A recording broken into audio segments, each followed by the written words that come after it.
So today we're going to be discussing sharing some best practices, and also trying to give you a forum to share best practices amongst all of your colleagues that are doing the same position. So thank you for being here with us. My name is Rosa Guerrero. I know all of you, I think. Yep, I think I know all of you. So thank you for joining us. Go ahead, Dylan. Want to introduce yourself? Oh, hi everybody, Dylan Porter. Nice to see everybody on the call as well. Thank you I echo the sentiments. I know this has probably been a tough week. I've been talking to some of my teacher friends, and I know that you guys are going through it. So thank you for taking the time to be here with us this afternoon. Our program managers. Hello, my name is Sylvia Torres. I am a program manager at Farmington Schools, currently overseeing Gompers Middle School and SFIM. Hi, good afternoon, everyone. My name is Rebecca Rahimi. I'm a program manager with School to Home, and I oversee Stevenson Middle School and Orchard Academy. And hello, my name is Lisette. I am also a program manager, work with Sylvia and Rebecca, and I oversee way too many schools to list. But if you really want to know, you can send me a chat. Great, thank you. So in today's meeting, we're going to be checking in a minute, but we're also going to be talking about what is needed to be a successful parent training lead. What is it that you all need to make your job easier? We're going to be talking also about successful parent recruitment methods, the difference between live virtual parent workshops and the pre-recorded parent workshops. And then we're going to provide you with some links to distant learning support for parents to help you just gather the information all in one location so that you can share with the parents. I know the parents right now are struggling with all of the children at home, learning at home. So for those parents that, for those of you that are parents that had to work from home and teach your kids today, I applaud you. Okay. Okay, so just some webinar norms. We are recording the session, so if you want to have your camera on, go ahead. If not, you can turn it off. Also, it helps with the bandwidth because I know the internet and everything slows down and the camera takes away some of that. Mute yourself until you're speaking so that we don't hear dogs barking in the background. And add questions to the chat. Our team will be available to answer any questions you all may have. Thank you. All right, so our first check-in activity. We're gonna break you up into groups. And this serves us two purposes. One is for all of you guys to just get to know each other a little better and start the conversations. And two is also so that we can practice these breakout rooms that we're going to be doing in a few minutes for other activities. So in the breakout rooms, we're gonna get started with the person with the smallest pet goes first. And obviously if you don't have a pet, then you're the leader. Introduce yourself and then answer the question. What have you learned about yourself during this quarantine?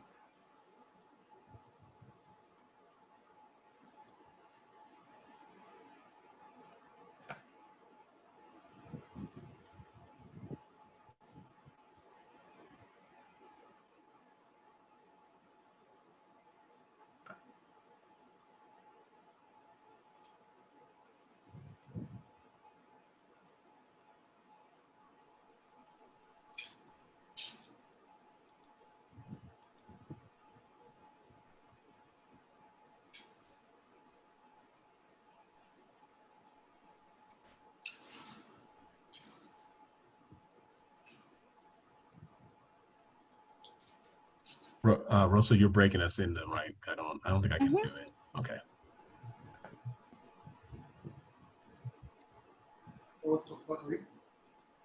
Gonzalez, thank you for joining us.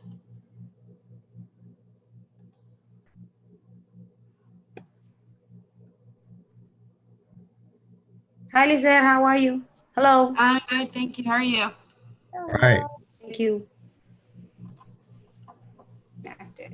think she's back on. Oh my goodness, this heat wave.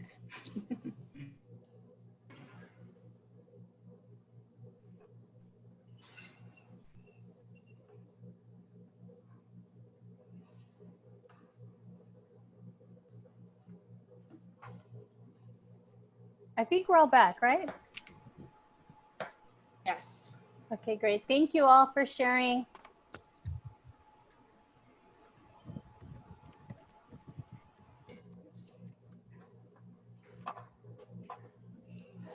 Awesome. Okay. So we're going to move on into what makes you a successful parent training lead.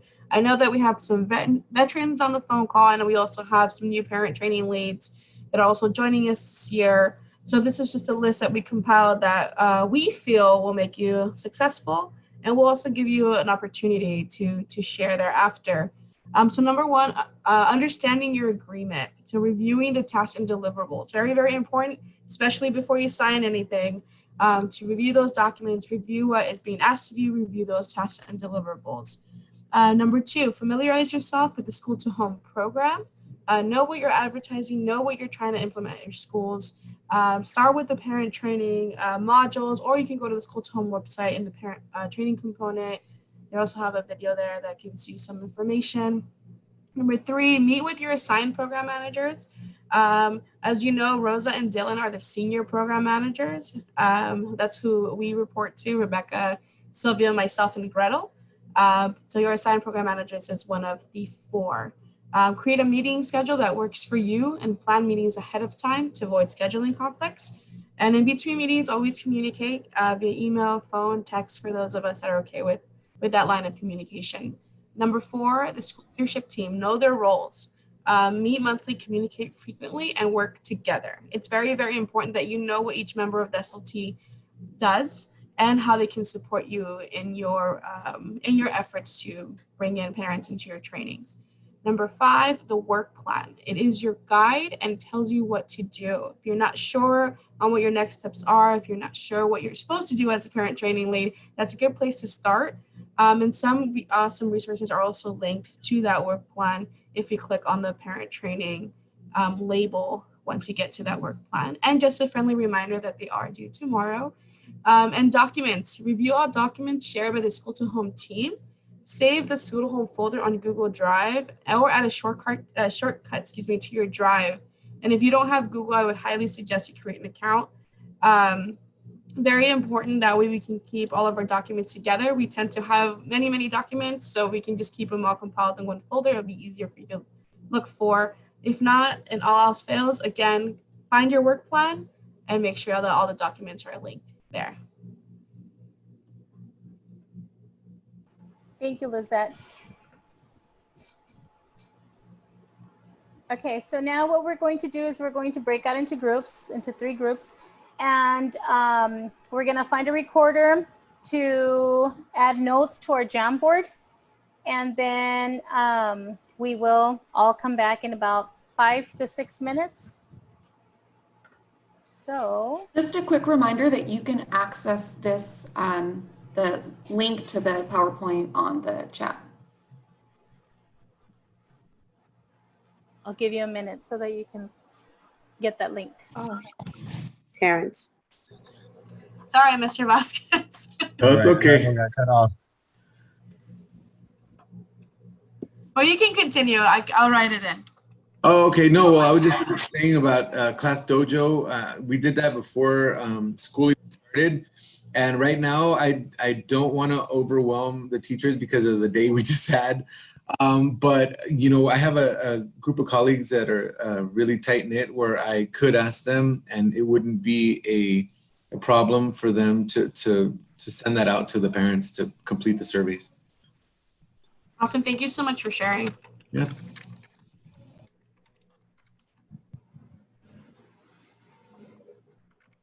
So, oh, you're muted, Rosa. Hello? Yes. So you all have access to the Jamboard and you have access to all 3 cards so that you can view all of the best strategies or what the needs are, the high needs for each of the leads to be successful at your position. Is there any highlights that you would like to share Group 1? I can go ahead and speak on behalf of the group. They really emphasize collaboration, whether it's between the SLT, whether it's amongst their colleagues, and even amongst the families, especially during times where there's some SLT members missing or even just important positions missing at the school in general, like administrators that are no longer present. So just keeping in touch with their SLTs, collaborating, and once things slow down, pulling in those teachers that you might be close with to also provide that help and support. Thank you. Group 1. Group 2? I can speak on group 2. So some of what we spoke about centered on reaching parents where they're at. So with Gompers, they did a stellar job at reaching 80% of their parent pre-surveys. And they did so by handing those out at registration when parents were there to pick up textbooks, materials, things like that. And then we just spoke about how best to approach meeting parents where they're at in terms of their tech capabilities with everything that's going on right now. So just to keep in mind that our parents come first and we need to figure out how to best contact them right now. Thank you, Rebecca. And group 3? I'll go ahead and share. You know what? If you go back, Rosa, to group 1, I had clicked on group 3, but I don't know why my responses came out in group 1. Okay. It was really weird. But I was sure. I think you have to navigate at the top to go to the. Okay. I think our top 3 topics that were covered was 1, just teamwork, whether that is your SLT team or teachers that are supporting. The second would be like taking advantage of the essential, like every person can make an impact in a child's life, in a family's life. And so I know that Gina had shared that at her school, she built a really good relationship with her front desk person who knows pretty much every single family. And she's like the first face they see to school. So she was able to recommend this family needs a Chromebook, this family needs it, or she would see the student and she'd be like, have your parents come to the training. And so the emphasis of everybody at the school site can play a role and can support with obtaining the goal of having parents and families trained. And then lastly would be the connection with parents. And, you know, when you're able to work with parents, Victoria had shared that at her school site, she recently was meeting with them and she was realizing all the issues and sort of some of the obstacles that they're facing. And then it's like, it helped her reflect on what they want to make a priority for them to be able to receive.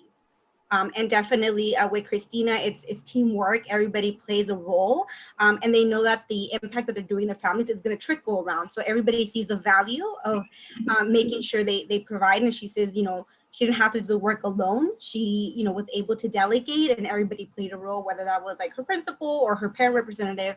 It was just a team effort. Thank you.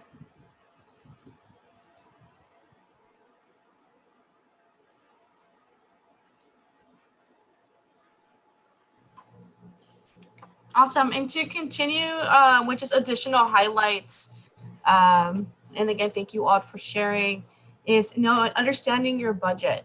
Your assigned program manager will provide you with your budget for implementation. This will be anything from a facilitator budget, how many hours you have, and any incentive budgets if they apply to your school. Number 8, as many of you mentioned, collaborate with your school. Know who's your parent contact in the main office, what parent activities have been planned, leverage. If there is a parent engagement group at your school, work with them, collaborate with them, get to know them, and anyone that does have regular contact with your families, let them know, give them some information about what School to Home is. Number 9, ask questions. If you're not sure about something, ask your assigned program managers. We are here to help you. We don't want you guessing. We want to make sure that we answer all of your questions to the best of our ability and provide you with the guidance you need. Number 10, be timely. Time is of the essence when recruiting, sending reminder texts and or phone calls, and hosting sessions. If we're going to tell families that we have a training in 3 weeks, we need to make sure that we keep on schedule. If we have a session planned for a month, make sure that we're recruiting in a timely fashion. We don't want to start recruitment 2 weeks out or 1 week out. The reality is families do need more time to schedule their days. Number 11, be consistent. Deliver on what you advertise, be transparent, and do not overpromise. Number 12, ask for help. Your program managers are here to help and support and guide you. You do not have to do it alone. I know it's easy to just say, I'm going to do this on my own, but this is why we are here. We are here to support you in any way we can. And number 13, approval, and receive approval for items that may affect facilitator budget, incentive budget, etc. If you don't know if you can have extra facilitators, approve extra hours, please, please, please first communicate with your assigned program managers before doing so. Yeah, and of course, we work as a team as well. So please, reach out to Dylan and I as well. We're all here to support all of you. Thank you. Okay, so one of the topics that we discussed that you all shared right now is also knowing your team. It's very important, especially for those leads that are still working in silos. You want to work collaboratively with your team. So make sure that, and we've been emphasizing it all this summer, that the school leadership team supports all components of school to home. So that means the administrative lead is supporting the parent training lead, the tech lead is supporting the parent training lead, and the parent training lead is supporting them as well. So they may ask you to step in to assist with professional development, or they may ask you to step up and assist with the technology distribution, because it is a team effort. We're asking you all to support each other, because we've noticed that a lot of our leads have been working in silos, and those are the leads that are getting stressed out and burnt out the fastest. It's a team effort at all school sites. It should be a team effort. So here what we did is we just gave you a little snapshot of what each of the leads' responsibilities are, but this is their responsibilities for their agreement, for their work plan. But in the work plan, in the agreement, it's written that we have to meet together as a school leadership team and support all components of the school to home program. So they can help facilitate. They can help assist during one of your sessions. So are there any questions? Thank you.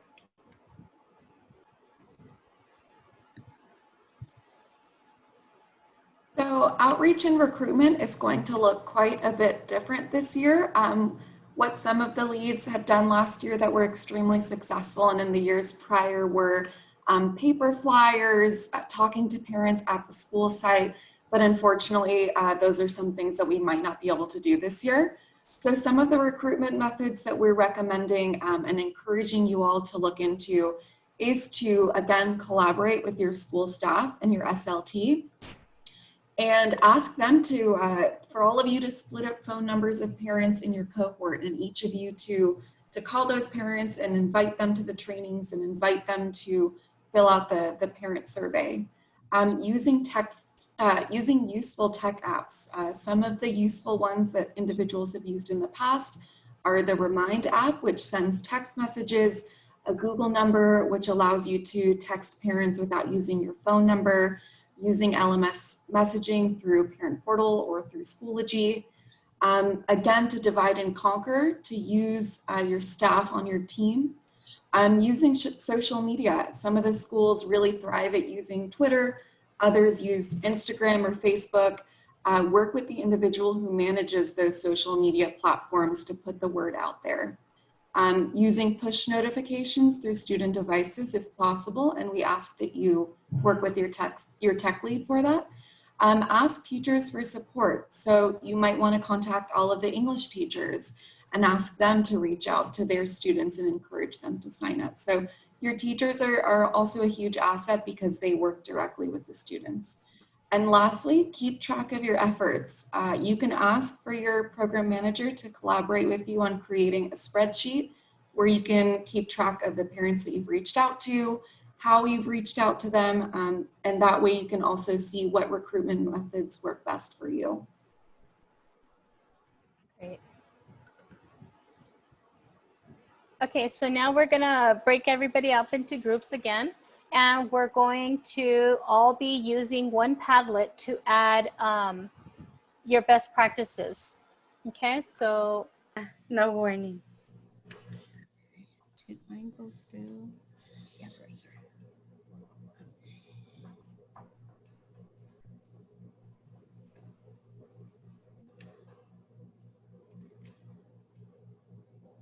welcome back, everybody. There were some great conversations in each of the groups. Group 1, would you like to share one strategy, one recruitment method?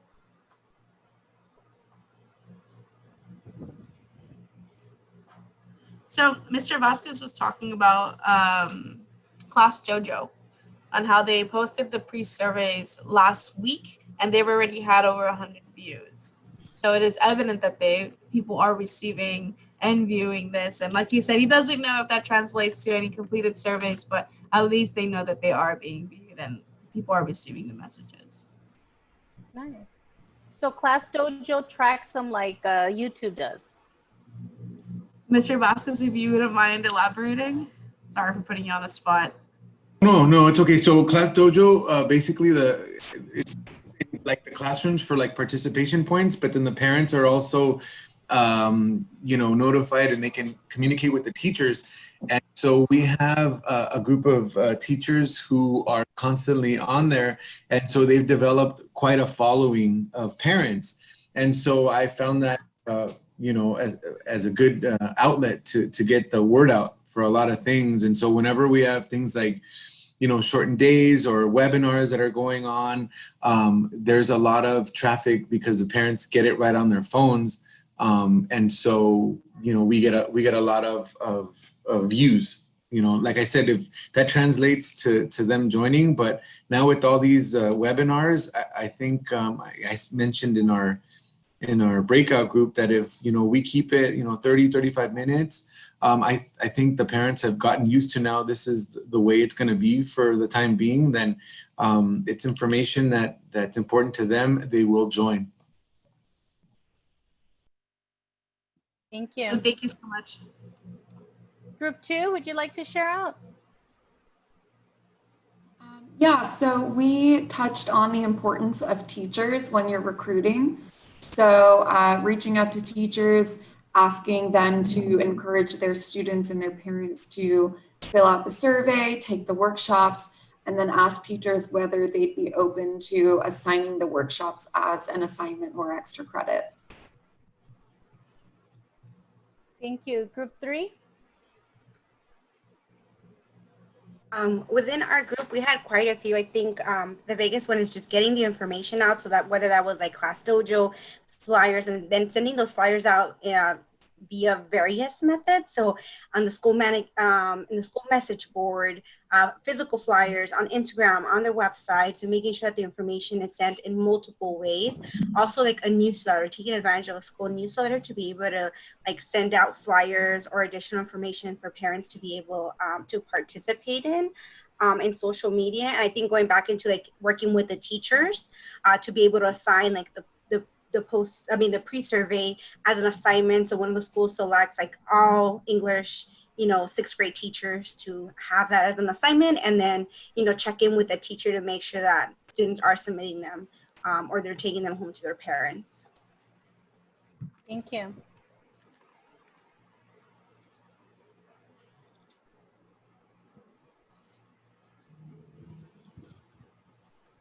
Great. So then we're going to go ahead and move on. So this year, we've been used to having workshops at our school sites, and it was always, do we have 3 sessions? Do we have 2 sessions? Do we have 1-day sessions? Now, with the current situation nationwide, we are doing virtual sessions. So we're offering 2 different options. The majority of are deciding to have the hybrid model. And so we're providing what we're labeling as virtual workshops. So those are the workshops that will be taking place virtually at that moment. So for example, like our Zoom meeting that's taking place right now, that this will be a live session. So what that would entail, it would be that one facilitator will be paid for the session, and then we'll have one lead available to support as the producer. So what that means would be, they will be the person allowing parents into the session. They would be the ones sending them to the breakout rooms. They would be doing all the background technological support. And so that's what we recommend, the recommendation in terms of teamwork. So then it's not just a parent lead at every single live session being the producer. So that's why we recommend and encourage that you use your affordable broadband lead, your technology lead, and all of your leads. If you divide the live sessions, then that means for many of you, maybe, you're only supporting 2 or 3 times. So that would be the live sessions. They would be about 45 minutes. We will be providing, also asking for 15-minute walkthrough prior to the session, just to be able to troubleshoot any of the functions that you might be using on the online platform you're using. So for example, before this Zoom session, we met as a team. We did sort of a walkthrough, make sure the PowerPoint is working, making sure our links are working. And so that will be our recommendation. So that will be in our commitment for the facilitator and for the lead that will be supporting at the session.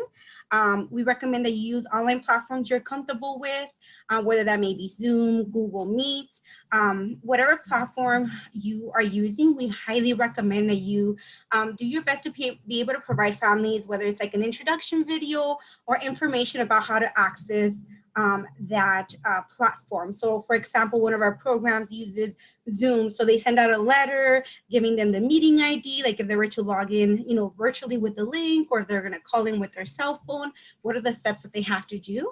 So we highly recommend that you provide that information for parents, and please feel free to use the platform you feel the most comfortable and your parents could also easily access.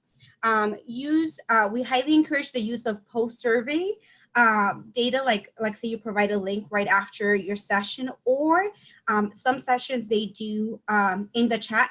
They ask parents, please provide your name and the grade level your student is in, to be able to make sure you're keeping track of your participation, of parents' participation. We also recommend that you recruit as heavily as you can, but minimally try to have at least 25 participants confirmed for the session. So what that means is we want to recruit, like say we're going to do one session, or our goal would be we want to make it interactive and parents are going to participate. So like say we want to have between 25 to 30 parents, then that means that we should recruit between 50 to 60 families. And hopefully prior to the session, we can minimally have 25 confirm that they can attend our live session. We also, in terms of post surveys, for those of you who have been able to send out those post surveys, we highly recommend that you do look at the data to identify the dates and times that work best for our parents. We've had a few schools who have identified dates without necessarily looking at that data. Currently with my program, I have been doing a lot of parent workshops, and for us currently, evening workshops have been our biggest numbers. We've had sessions where we had 150 participants at a 5 p.m. workshop, and it was an hour and a half, and parents actually stayed for the hour and a half. And so it's really important to look at the data at your school site to make sure that you're meeting the parents' need. Because yes, we are in the middle of a pandemic and we have folks that may not be working, but we also have those that are working. So please use your data to support you to make sure you have the most participation possible. And so we'll go ahead and move on towards our pre-recorded sessions. So our second option would be to be able to do the workshops in pre-recorded. So what we recommend would be to identify a facilitator that will be able to do the recordings. So as the parent lead, you will identify who this person is, and it can be like, say you have one person who's really great, and like say they only speak English, so they can do your English. You can identify, one of them is really good about online safety, so I'm gonna have them do the online safety and the introduction. And then I might find another person who's really good at one other topic and support with that, or you can identify one person to do it in English, one person to do it in Spanish, and that's where I would recommend that you check in with your program manager to strategize what will be the best model at your school site. But we are authorizing for the 5 sessions in English and then the 5 sessions in Spanish, okay? We recommend that they are 45 minutes. That's roughly about how long the content is, and we're providing an additional 45 minutes to be able to create all the edits needed for the lesson. So it's an hour and a half. So you don't necessarily, have to do 45. You just know that you have an hour and a half to complete the entire module. And then we recommend what platforms you can use. In our team, we've used Screencastify, but if you are comfortable with any other recording methods, we highly recommend going back into, we encourage that you use the method that works best, that you're most familiarized to not create a bigger headache. And if you need support, our team is more than happy to make recommendations. We have a Screencastify account for the schools that are overseen by Families in Schools that we can support and make recommendations. And then going into sort of how do we identify what parents are participating and completing these pre-recorded sessions, and that'll be incorporating the follow-up, whether that may be a survey or a task. At some of our school sites, what we have asked is when parents finish the video, I'll say, email, like say the parent lead is Ms. Torres, email Ms. Torres and introduce yourself. And so then that's how we're able to record whoever does that follow-up, they will get credit for going through the pre-recorded session. So we recommend that you identify what will work best, whether that may be a quick survey, whether that may be a different method that are gonna, like say for example, a teacher decides, I wanna make an assignment in one of my classes, and then you can easily just pull a roster of what students, parents have gone in.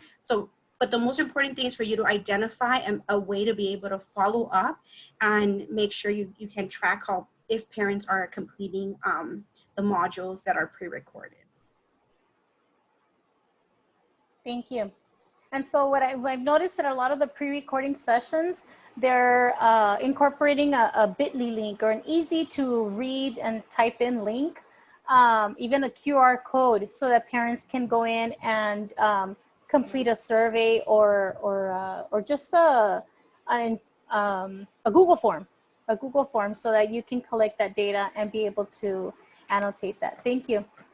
And I know just to follow up on a comment that Sylvia said previously, I know she says that to try to double up on the recruitment methods for a session of 25, recruit 50 to 60.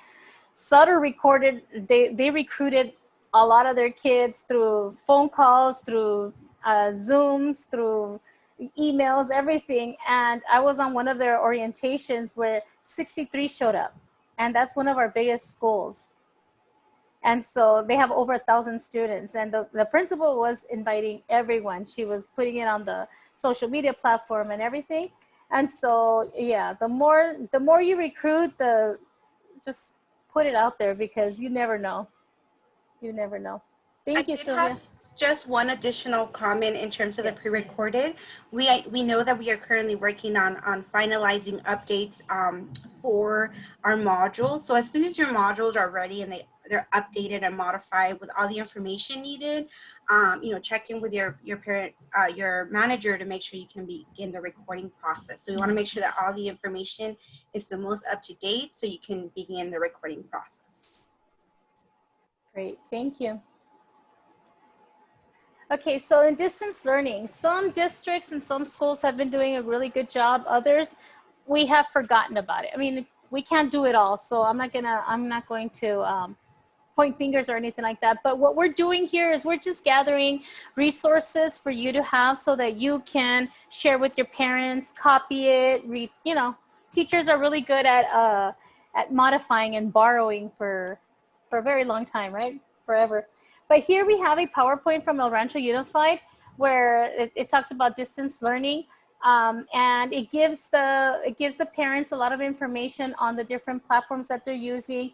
And then also what I liked about it is the teamwork, the collaboration. It takes all of us working together to make sure that the kids are succeeding during distance learning. So parents have to do their part, we have to do their part.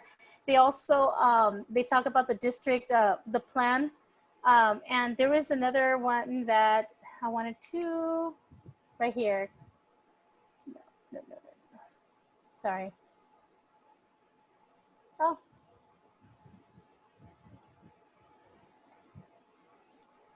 This one, we're in it together, all of us. All of us to help the kids succeed. They also talk about setting structures. This was the very important one that a lot of the schools forgot to push because we were This is the first time with this pandemic, right? So we didn't know what to do. But we need to tell parents, hey, you guys got to set routines. These kids are staying up till 3, 4 in the morning playing Fortnite. And then they're trying to get up at 8 in the morning for a Zoom with Mr. Vasquez or someone, and they're not there. They don't make it, you know? So we have to make sure that we remind parents to set these structures at home. And LAUSD also created a bunch of videos for parents, for students, and for teachers. So I have the links here for you. And so these are just how-to videos that they created. We also linked the YouTube video, which has their YouTube channel for LAUSD, where they have more videos on how to create a a Gmail account or an email account, and how to navigate the portal and all. And this is the LAUSD YouTube channel. A lot of great resources, how to turn on your iPad. And then an article here caught my eye here, 5 ways to support parents during distance learning. The very first one is consistent communication. So what we've noticed is a big use of social media now. Schools, your websites are beautiful now. You guys are all putting up information on the websites now. You're joining all of the social media platforms and adding more information there. Just being consistent with all the information and making sure, I mean, one person can't do it all, but get people to support you, your team members. Each of you take one of the social media platforms to do the uploads and everything. Okay, so this is a good article that you could share with your other team members. Remember, all of these strategies for you to go back to share with your team members and hopefully be successful with your program. And here we also provided the link for families and schools and all of their resources that they have during distance learning.